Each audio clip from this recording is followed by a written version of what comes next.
एक दिन जंगल का राजा शेर अपनी सलाहकार लोमड़ी के साथ शिकार पर गया। उसने एक गधे को वहां से जाते हुए देखा। लोमड़ी ने शेर से कहा, महाराज, अगर आप गधे को ये संदेश भिजवाएंगे कि आप उसे संधि करना चाहते हैं, तो वो आपकी गुफा में खुद ही चला आएगा। अरे गधे जी, हम आपसे दोस्ती करना चाहते हैं। क्या आप हमारे महल में आएंगे? वहाँ हम संधि करेंगे और आपके लिए भोज की व्यवस्था भी की जाएगी। शेर की बात सुनकर गधा फूला ना समाया। वर्त पर वह शेर की गुफा में पहुँच गया। शेर ने एक ही झपटते में उसकी गर्दन दबाकर उसे ढेर कर दिया। शेर ने फिर लोमड़ी से कहा, जरा इस पर नजर रखना, मैं जरा एक झपकी लेकर आता हूँ। उसके बाद रात्रि भोज में इसे परोसना। कहकर शेर चला गया। लोमड़ी काफी चालाक थी। उसने गधे का दिमाग निकलकर खा लिया। शेर जब झपकी लेकर आया तो देखा कि गधे का दिमाग भोज में नहीं है।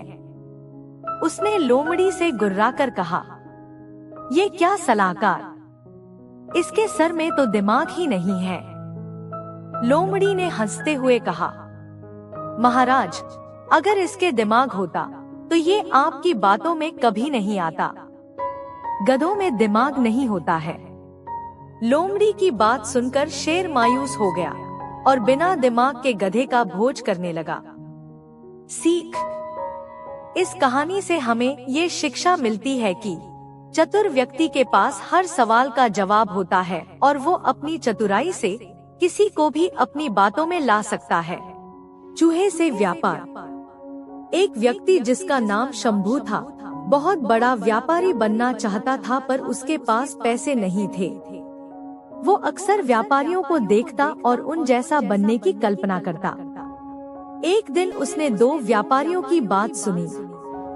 एक व्यापारी दूसरे व्यापारी से कह रहा था, व्यापार करने के लिए पैसे नहीं बल्कि लगन और चतुराई की जरूरत होती है।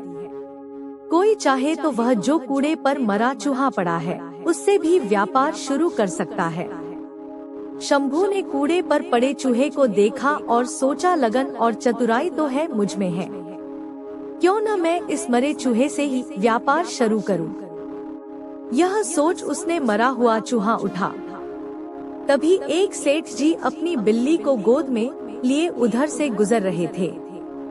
शंभू के दिमाग में एक तरकीब आई। वह चूहा उठाए उस सेठ के आगे आगे चलने लगा।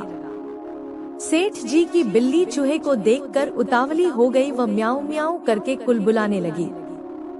सेठ जी ने शंभू से कहा, क्यों भाई, यह चूहा बेचोगे? शंभू ने कुछ देर सोचने का नाटक किया। अंत में वह तैयार हो गया। सेठ ने उसे एक सिक्का दिया। शंभू सिक्का लेकर आगे चला। इस एक सिक्के से क्या किया जाए? तभी उसे आगे एक प्याऊ नजर आई। लोग पानी पीकर प्याऊ वाले को धन्यवाद देते जा रहे थे। कुछ उसे पैसे भी दे रहे थे। यह देखकर शंभू ने सोचा कि क्यों न यही काम किया जाए। शंभू ने एक घड़ा खरीदा और उसमें पानी भरकर खेतों के निकट बैठ गया। थके प्यासे किसानों ने उसका ठंडा पानी पिया। किसानों के पास देने को पैसे तो नहीं थे, पर उन्होंने शंभू को कुछ फूल दे दिए। उसका दिमाग अब और तेज चल रहा था। शंभू मटके में फूल भरकर मंदिर की ओर चला। वह मंदिर के बाहर फूल लेकर बैठ गया। मंदिर में चढ़ाने के लिए लोग पैसे देकर उससे फूल लेने लगे। शंभू की अच्छी कमाई हो गई। अब वो दोपहर को किसानों को पानी पिलाकर उनसे फूल पाता और शाम को मंदिर में बेचकर पैसे कमाता।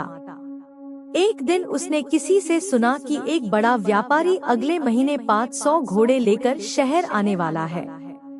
उसका दिमाग दौड़ने लगा। वो घड़े में पानी व गुड़ डालकर जंगल की ओर चल दिया। वहाँ घसियारों, घास काटने वाले को मुफ्त में शरबत पिलाता। घसियारे उसके बहुत आभारी हो गए। वे उसकी सेवा के बदले उसके लिए कुछ करना चाहते, पर शंभू उन्हें कहता, समय आएगा तो मौका दूंगा। एक दिन वो समय भी आ गया जब घोड़े का व्यापारी अपने 500 घोड़े लेकर शहर आ गया। शंभू घसियारों के पास गया और अपनी सारी जमा पूंजी देकर बोला, आज जितनी घास आपने काटी है वह मुझे बेच दो। घसियारे तुरंत मान गए। चंदू ने सारी घास ले ली। इस कारण बाजार में कोई घास नहीं लाया। व्यापारी शहर पहुंचा तो उसे घोड़ों के लिए घास नहीं मिली। केवल एक जगह घास का अंबार लगाए शंभू मिला। उसके पास 500 गट्ठर थे। व्यापारी को घोड़ों के लिए घास की बहुत जरूरत थी। उसने शंभू से घास की कीमत पूछी। चंदू ने 1000 सिक्के मांगे। मजबूर होकर व्यापारी को घास के लिए 1000 सिक्के देने पड़े। कुछ ही दिनों बाद एक जहाज माल लेकर आया। नगर के व्यापारियों के दल के पहुंचने से पहले ही शंभू जहाज के व्यापारियों के पास पहुंच गया और उसने 1000 सिक्के अग्रिम देकर जहाज का सारा माल खरीद लिया। नगर के व्यापारियों को शंभू से माल खरीदना पड़ा।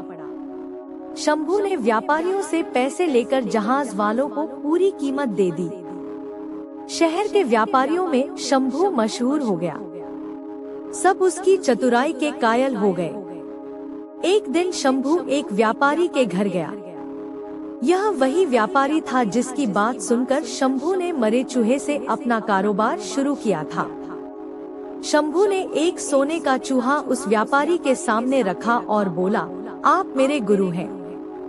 यह सोने का चूहा गुरुदक्षिणा के रूप में स्वीकार कीजिए।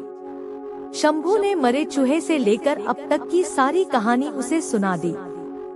व्यापारी चकित रह गया और बोला, शंभू, तुम्हारे जैसे योग्य युवक को मैं खोना नहीं चाहता। मेरी विवाह योग्य सुंदर व सुशील बेटी है। तुमसे योग्य न मुझे उसके लिए नहीं मिल सकता। मुझे गुरु दक्षिणा के रूप में यही संबंध चाहिए। शंभू ने रिश्ता सहर्ष स्वीकार कर लिया। कहानी की शिक्षा: मेहनत, लगन और चतुराई से किसी भी कार्य में सफलता प्राप्त की जा सकती है। हमेशा प्रयास करते रहें, सफल होते रहें और आगे बढ़ते रहें।